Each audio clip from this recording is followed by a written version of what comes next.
Hi. So இன்றைக்கி என்ன பண்ணேன்னு பார்த்தீங்கன்னா, ஒயிட் குருமா தான் நான் பண்ணேன். ஸோ அது எப்படி பண்ணலான்னு பார்த்துரலாம். ஸோ இதுக்கு தேவை வந்து வெங்காயம், வெஜிடபிள்ஸ் அண்ட் மிக்ஸியில் அரைக்க வேண்டிய இன்க்ரீடியன்ட் தான். ஸோ வந்து நான் மிக்ஸியில் என்னெல்லாம் அரைச்சேன்னா, ஒரு 3 பீஸ் தேங்காய், 12 நம்பர்ஸ் வந்து முந்திரி, அப்புறம் வந்து உடச்சக்கல்ல 2 ஸ்பூன், பச்சை மிளகா 4 அண்ட் சோம்பு அண்ட் சீரகம் 1/2 ஸ்பூன், அப்புறம் பட்டை, லவங்கம், கிராம்பு இது எல்லாமே 2 2 எடுத்து நல்லா ஃபைன் பேஸ்ட்டாக நான் அரைச்சிக்கிட்டேன். ஸோ அரைச்சதுக்கப்புறம் நான் வந்து குக்கரில் தான் இன்றைக்கி பண்ணேன். 2 ஸ்பூன் எண்ணெய் ஊற்றிட்டு நம்மளுக்கு தேவையான ஸ்பைசஸ் ஆட் பண்ணிவிட்டு, வெங்காயம் வந்து நல்லா கண்ணாடி பதம் அளவுக்கு வதக்கி வச்சுக்கிட்டேன். ரொம்ப வதக்கலை, கண்ணாடி பதம் வரைக்கும் வதக்கிட்டு கறி லீஃப் ஆட் பண்ணிக்கிட்டேன்.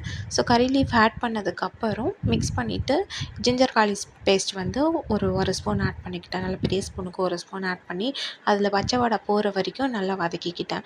ஸோ வதக்குனதுக்கப்புறம் வெஜிடபிள்ஸ் ஆட் பண்ணிக்கிட்டேன். நான் என்ன வெஜிடபிள்ஸ்லாம் இன்றைக்கி ஆட் பண்ணேன் அப்படின்னா, கேரட், பீன்ஸ், உருளைக்கிழங்கு, பச்சை பட்டாணி அண்ட் காலிஃப்ளவர். ஸோ இதை தான் நான் ஆட் பண்ணிக்கிட்டேன். காலிஃப்ளவர் மட்டும் ஜஸ்ட் வந்து ஹாட் வாட்டரில் போட்டு எடுத்ததுக்கப்புறம் நீங்கள் வந்து போட்டுக்கோங்க. மிக்ஸ் பண்ணிவிட்டு நம்ம ஃபைன் பேஸ்ட்டாக அரைச்சி வச்சுருக்கோம்ல, ஸோ அதை வந்து நான் இதில் ஆட் பண்ணி மிக்ஸ் பண்ணிக்கிட்டேன். அதுக்கு தேவையான வாட்டர் வந்து நான் மிக்ஸியில் அலசி அதை வேஸ்ட் பண்ணல. ஸோ மிக்ஸியில் அலசி அந்த தண்ணியை நல்லா ஊற்றி நல்லா மிக்ஸ் பண்ணிக்கிட்டேன். ஸோ இதுக்கு தேவையான சால்ட் வந்து நீங்கள் ஆட் பண்ணிக்கலாம். ஆட் பண்ணதுக்கப்புறம் குக்கர் போட்டு மூடி 2 விசில் மீடியம் ஃப்ளேமில் விட்டுக்கணும்.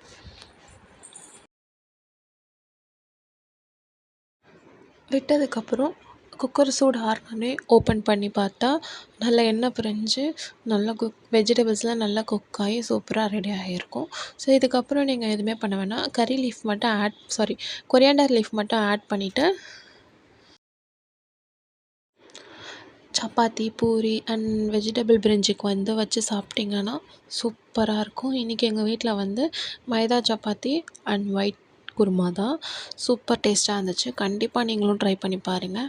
பாய்.